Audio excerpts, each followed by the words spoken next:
আল্লাহ তাআলা বলেন সাক্ষী দিবে তাদের কান, সাক্ষী দিবে তাদের চোখ, সাক্ষী দিবে তাদের চামড়া। কিয়ামতের দিন এরা কথা বলবে, কান কথা বলবে, চোখ কথা বলবে, হাত কথা বলবে, পা কথা বলবে। বলেন তো এরা যে কথা বলবে কোনো সন্দেহ আছে নাকি? আল্লাহ রাব্বুল আলামিনের কাছে তারা আমাদের কর্মের ব্যাপারে বলবে।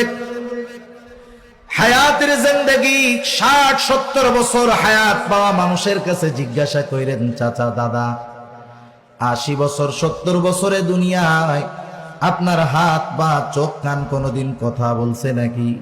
বলেন তো মুরব্বী জবাবে হ্যাঁ বলবে নাকি না বলবে? কারণ কথা বলে নাই। কেউ যদি সারা রাত চোখ দিয়ে গোনার জিনিস দেখে চোখ না করবে না, কথা বলবে না। কানের মধ্যে ইয়ারফোন লাগায় যদি গান শুনে কান কোনোদিন কিছু বলবে না। জবান দিয়ে যতই খারাপ কথা বলুক না কেন, যত বকাঝকা দেখ না কেন, জবান কোনোদিন মানা করবে না। হাত দিয়ে যত জুলুম করুক না কেন, হাত কোনোদিন কথা বলবে না। তাহলে 70-80 বছর একসাথে থাকলাম, কথা বলে নাই। কিয়ামতের দিন যখন মানুষেরা দেখবে তার অঙ্গ প্রত্যঙ্গ গুলো কথা বলতেছে, অবাক হয়ে যাবে।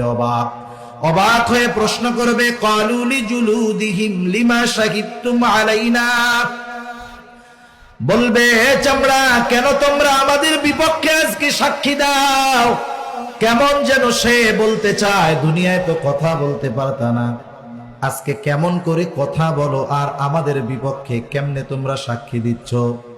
এইবার অঙ্গ প্রত্যঙ্গ গুলো তাদের এই কথার জবাবে বলবে, ক্বালু আনতাকানাল্লাহ, আজকে আমাদের কথা বলার ক্ষমতা যিনি দিয়েছেন তিনি কে?